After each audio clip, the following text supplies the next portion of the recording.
Hi, Coach Joe Lucas, and welcome to the Magellan Network Show. For nearly 30 years, I've been focused on helping advisors become the best both personally and professionally. This show is dedicated to sharing with you tools, tips, strategies, distinctions, things that are working now. I'd love for you to take a moment, and if you're watching this on YouTube, click the like button and also the subscribe button so you get automatic updates. And if you happen to be listening to us on a podcast, make sure you're subscribed to the podcast and you leave a positive review for us. Now, with that said, let's get to today's episode. Hi, it's your Coach Joe Lucas, and welcome to this episode of the Magellan Network Show. You know, this episode, I think we're going to entitle it, Why Many Advisors Don't Get It. Now, why do I say that? You know, I just crossed my 20th year. I'm going to be doing this for 30 years in the blink of an eye. And one of the things that I really do is I study behaviors, human behavior. But in my genre, I guess, my expertise is going to be advisor behavior. And, you know, one of the things that I guess frustrates me from time to time is, what does it really take to be successful as an FA? Financial advisor, financial planner, wealth manager, personal CFO, you know, I don't care what you put on your business card or on your website. It's, to me, this subject encapsulates all of these. And I've seen it for a while, you know, especially with newer advisors. You know, whether you're getting somebody as a junior advisor, servicing advisor, relationship advisor, you know, different terminologies for these people. And, you know, they tend to be younger people, of course.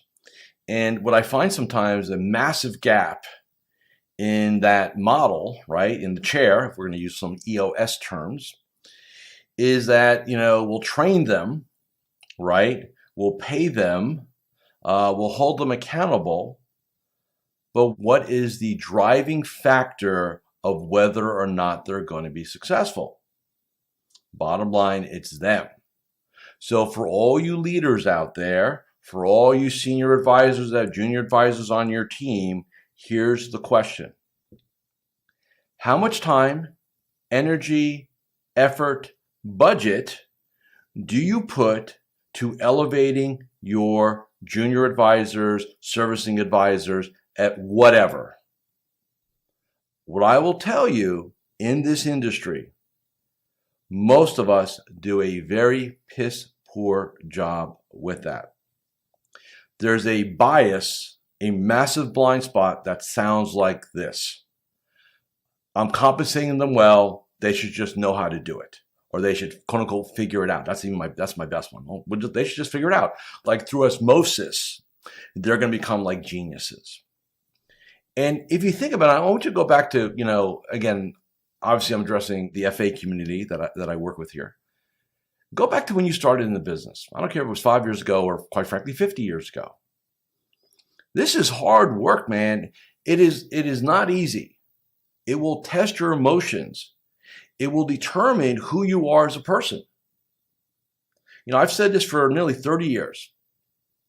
The key differential between somebody that survives in this business, somebody who fails in this business, and somebody who thrives in this business comes down to the man or woman in the mirror, period.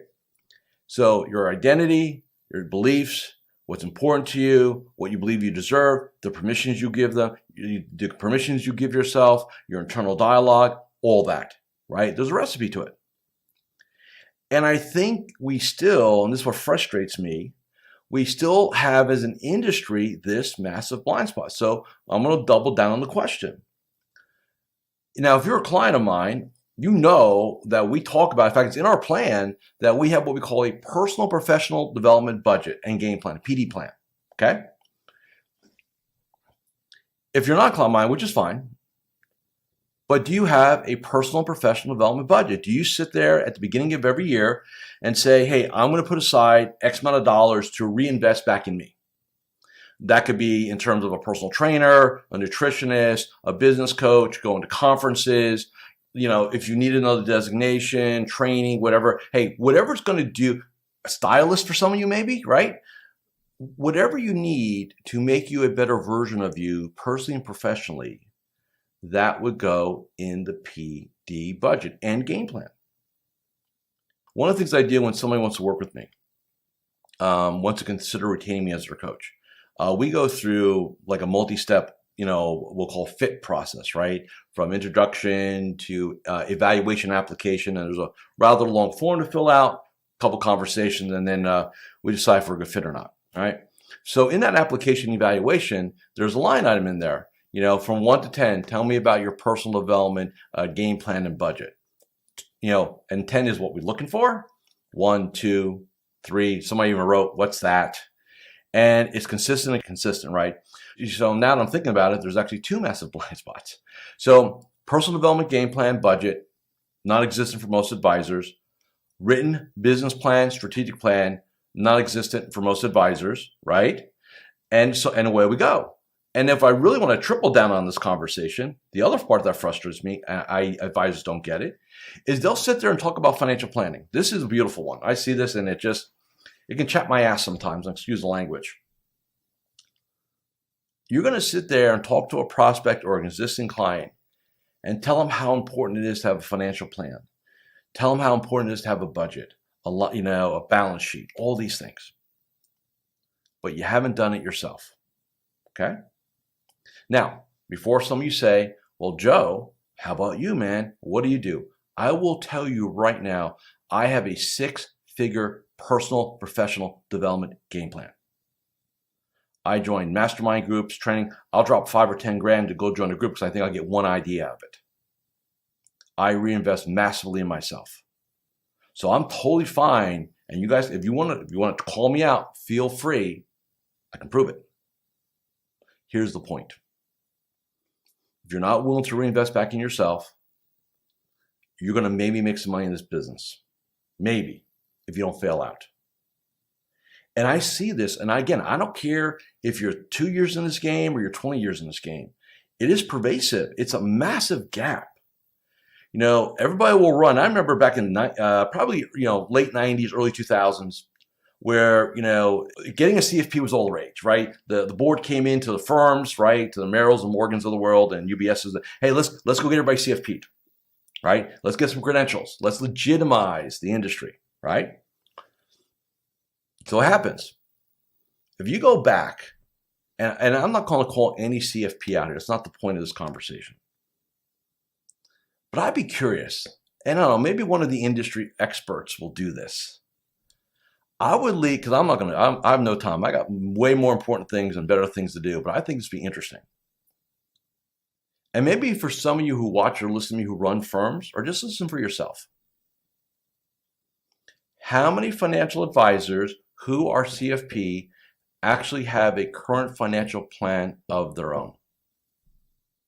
Does anybody have a guess on what that ratio is?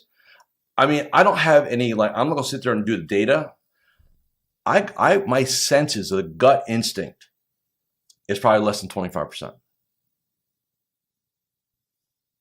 To me, that's what that's like. That's like saying, you know what?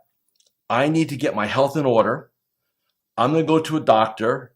I'm going to get a physical, and I want to talk about nutrition and getting healthy and biomarkers and all this jazz, right? And I go in to see the doctor, and he or she is morbidly obese, barely can get off a chair, like shuffles to, are you going to sit there and take advice from that person? Even if you do, you already have a built-in bias.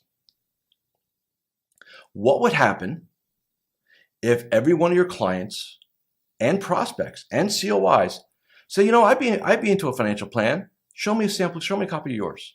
You can black out the numbers. I just want to see it. I want to see if you're eating your own cooking. Now that would be a game changer now, wouldn't it?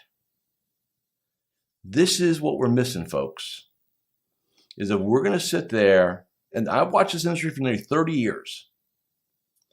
Yeah, everybody cries. Oh man, we want to be treated as professionals. We want to be legitimized. We want to be treated as professionals. We're professionals, right?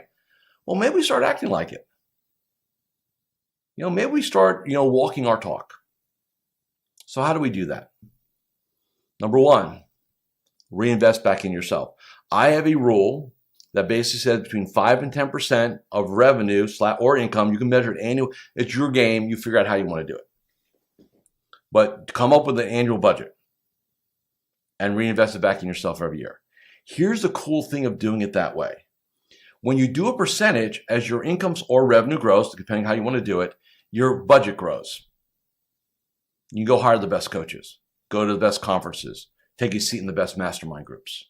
You do all those things. Very, very powerful. All right. Second thing you need to do, if you're going to talk financial planning, and not that I want you to give away, that's a whole different conversation. Don't get me started on that. But if we're going to be talking and preaching planning, you better have one of your own. And I really don't care, and I say this with the utmost respect. I don't care if you don't have two nickels to rub together, you do a plan. Don't ask somebody to go through something you haven't done. It'd be like going to a restaurant at a chef, and the chef cooks all these meals for everybody, and they never taste their food. They never taste. I'm a big Gordon Ramsay fan, right? I like watching stuff like that, right? So what does he always yell at? Taste it, taste it, taste it, right? Why? Because if you don't know what it tastes like, how do you know it's good going out the door? Unless you go ahead and experience a financial planning process, how can you sit there and tell somebody they need to do it? Right? And I don't care if you do it on yourself, go get a colleague to do it, whatever makes sense for you. Have a damn plan. So we're going to reinvest in ourselves, and we're going to get a financial plan. Right? We're going to handle those two things. Those elements are critical. And I just, I woke up today and get ready. Today's, I shoot these usually Thursday for Friday or Wednesday for Friday. And, I got done with a couple of mastermind meetings the last couple of weeks. And I kind of sometimes I have these little mini epiphanies when I think about things. And it just kind of struck me. Like, I wonder what that looks like. What percentage of advisors have financial plans that talk about financial plans? What percentage of advisors have a written business plan that they've looked at in the last 30 days? I can tell you that's probably under 10%, because I see that pervasively. What are we doing? And let's also talk about the elephant in the room, right? Hey, there's some adversity out there, right? We got, the world is doing some interesting things right now, right? And we're watching it. And I'm telling you that if you're not in the proper mindset, if you've not kind of reinforced your psychology, your mindset, as this adversity comes, right? And it's coming now, it may come in waves. And, hey, I have no crystal ball. Are we going to be kind of good in a couple of weeks, or are we going to be talking about a couple of years? Nobody knows, right? Uncertainty. But here's one thing I do know. In order to keep yourself in a resourceful state, you must reinvest in yourself. You must be able to walk the talk. You must be congruent. You must be passionate. You must be organized. And my big fear, especially for some of you younger advisors, which I love, by the way, not that I want to go off on a sidebar here a little bit, but maybe I'll take a minute and kind of turn a little bit. I talked to a younger advisor just literally in the last 48 hours who's thinking about leaving the industry. And the reason why that person's thinking about leaving the industry is, just a new family, responsibilities, and just the stress that they kept using the S word, stress. And I remember I talked to him, and I remember saying to him very specifically, I said, look, I'd hate to lose you. And by the way, he's not a client of mine. I don't think he'll ever become a client of mine. I just have I have an open conversation policy, right? Any advisor can have 30 minutes of my time to talk about whatever they want. I don't pitch. It's not what I do. And my big concern is that if we have, depending on how the adversity level ramps up over time, how many of our younger advisors who are not through 08 and 09, for you guys and gals who were around in 08, 09, that was like our version of a world war, right? Like, you're a veteran. Like you walk through that fire with your clients, right? So this is not that. But how many of our younger people in the industry who came in after 09, other than that little blip in March of 2020, and of course the pandemic, and I'm not going to discount that, but from a market perspective, we've had a rock star decade, quite frankly. And we've been swimming with the tide. We've been sailing with the wind. And now a storm is here. And if you sail, you're a sailor, or know anything about sailing, when waters are calm and winds are good, that's one skill set to, steer the boat, get it to where it needs to go. Strong winds, strong currents, storms, it's an entire different skill set. Totally different level, right? Totally different level of expertise. Are you ready for the storm? And that's not negative thinking. So let me be very clear with everybody. I am not a negative thinker. I tend to be more, my wife always says you're too optimistic all the time. I tend to be an optimist. I tend to see the good in people. I look for the good in all situations. I'm always that silver lining guy. And I'm just saying to you, we're gonna have a little test here. Again, I don't know how long it's gonna go on for. Just make sure you're up to task. How do you get up to task? You take care of you. You reinvest back in yourself. Hey, the news is there. I get it. We need to be informed. I get it. I do. Trust me. I'm well versed in what's going on halfway around the world, what goes on with gas prices, what goes on. All right. I just don't start my day with that. I may end my day with that, but I don't start with that. This is what advisors don't get. It's almost easier. Hear me out on this. This is a little bit of random. It's a bit of a random episode. I understand that. But let me give you my thinking. What really I find very fascinating is everybody's looking for that silver bullet, or most advisors, I should say. And I go back to a conversation I had with you guys several episodes ago about the advisor who instead of it didn't matter if he hired me or not. He definitely needed a coach. His mindset was totally not in a good place. But he'd rather go ahead and spend, $8 or $9 or $10,000 on internet leads, because he thinks that's going to solve his problem. If you're in the business like 15, 20 years, and again, I'm not here to throw shade on anybody, but hear me out. If after 15 or 20 years in the business, you have to rely on like internet leads to get new clients, I don't know, maybe it's just me. Some seem to be amiss there. There's a gap. There's a blind spot. And I'll say this right now. I've got clients that do, all the different internet lead programs, referral into, I do have, and I've got clients who are very successful at it. But it's one element of what they do. It's to enhance their business, not to survive in their business. Big difference. So this person does what I call the Hail Mary. I'm gonna take my last credit card out that I think has some room on it, and I'm gonna go all in on this thing, and I'm gonna go and my brain goes, dude, you're the same person you were 10 years ago. That's our problem. It's the exact same psychology as somebody who goes into relationships, and out of relationships, right? And they never seem to find the one, never seem to be happy, so on and so forth. Look in the mirror. Maybe that's where we need to start. In our space, people complain about their broker-dealer, their IBD, their compliance person. Oh man, I can't be successful. The firm. I'm like, leave. Oh, I can't do that. Why not? Well, I don't like my IBD. Leave. I don't like who I'm associated with. I don't like who I am. I don't like my top line RA because my IAR under them. Leave. Oh man, it sucks up here with all the masks and stuff like that. Leave. Take action. Stop whining. I mean, and yes, I know. Well, like my kids are in school and my stuff. I get it. I'm not saying it's easy, but it's solvable.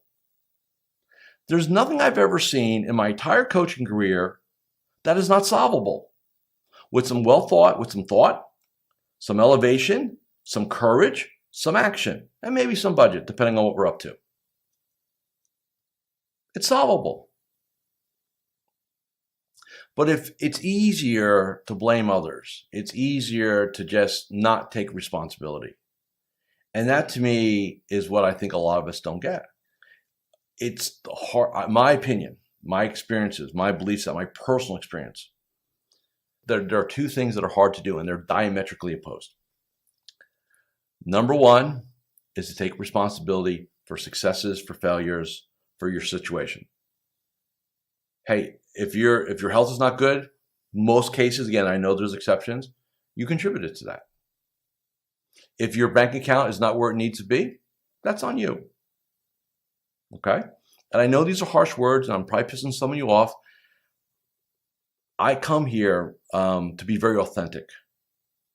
I'm not here to pitch you and make you like me. And I hope I like this Coach Joe. Man, I'm going to check him out. That's not who hires me. In fact, most of my clients will hate me at one point in our relationship because I speak the truth. And I'm okay if they fire me. They don't, because they understand in doing it in their best interest. But being authentic is critical. So that's why I'm having this conversation with you guys today. Because I'm going to be really authentic, real raw. So again, back to our diametrically opposed. So you take absolute responsibility for everything, for your current state. But here's the flip side. Here's the other side of that coin. You got to give yourself permission to have it all, which is a whole different conversation. This is why advisors don't get this. I want you to think about, imagine taking responsibility, claiming it. And I don't care if it's ugly. You want to change something, own it, right? Own it. My business is not where it needs to be. Okay, own it. I'm disorganized. Okay, own it. I don't have enough income. Okay, own it. This or the markets or, I can't do this. See, that's a lie. As long as you keep lying to yourself, nothing will change for you. Nothing. And look, I've walked in that. In my world, I've walked in those shoes. I know exactly what that sounds like. I did it for a period of time. Good enough. It's okay. I call it myself the lost decade, right? From, I don't know, let's see, it's 2020, probably really, 2010 to 2020, just about the lost decade. And I was still doing my thing, still excellent my work, but as far as like elevating what I was doing, it was good enough. Last 2 or 3 years, blew it out the doors. Totally different, right? So I realized, take extreme responsibility. Second piece, give yourself permission to have it all. If you go back to my last episode, when I kind of talk about what we did in Florida at our meetings, a lot of us struggle with giving ourselves permission. Do I deserve it? What are other people going to think? And when I say have, whatever that it is, right? If it's a new car, bigger house, a Rolex, whatever the jam is, it doesn't matter what it is, right? It could be as simple as, or I say simple, it's really not that simple, of, hey, I give myself permission to have my ideal life and lifestyle, my ideal business, work with my ideal client, have my ideal bank account, all right? Like that's a permission. You just don't hope and wish it happens. It won't. Oh man, when the markets come back, no. I've been at this thing. I saw 2000, 9/11, 08, 09, a pandemic, and now this in Europe, right? 5 things. And guess what? Everything's temporary. All conditions, all situations are temporary. This too shall pass. Could pass in a week, could pass in a month, could pass in a year, could pass in a decade. I don't know. But it'll pass. Look at history. I was talking to a couple of my clients this week in our one-on-ones. And I said, I think one of the skill sets advisors need to develop is they need to become little minor history buffs. And I don't mean like world history, although that may be interesting, but understand like the dynamics between geopolitical situations and how markets behave. And not that I'm trying to make you, and the last thing I'm going to do is make anybody a market person. I'm not trying to do that to you. But when you have frames of references, right? And I'll give you a great example. Go back, and you can find this online. It's pretty cool. If you go back to the stock market crash of 27, there's some interesting headlines there. You go back to the stock market crash of 87, there's some interesting headlines there. You go to, if some of you were around for 2001, so you know what those headlines were like. And 08, 09, man, like talk about meltdown, like we had our own financial Chernobyl basically, right? Yet here we are. So point being is that we're going to get through this. In some way, somehow, some manner, It may get better, it may get uglier before it gets better, but again, all situations are temporary. This is what I need you to get. Invest in yourself. It's all about mindset. Focus on your clients. Be external. Own your failures. Own your successes. Invest in yourself. I think I said it right. And give yourself permission to have it all. Because ultimately you determine that. No one else. Every excuse you have, every narrative you tell yourself is just an abdication of responsibility. Okay? I hope you found this real, raw, authentic. And I'm not even going to tell you if you like what you heard, next steps or anything like that. You know where to find me. If you want to have a conversation or anything, that's cool. If you want to unsubscribe, I get it. But the one thing I'm never going to stop doing is telling the truth. So thank you for listening and watching this episode of the Magellan Network Show. Thank you for watching or listening to this episode of the Magellan Network Show. Hey, if any of this resonated with you, I invite you to come to MagellanNetwork.net, and we have a powerful group coaching community of like-minded advisors. Come in for a trial. You and I will have a one-on-one conversation. Let's see if I can help elevate your game both personally and professionally.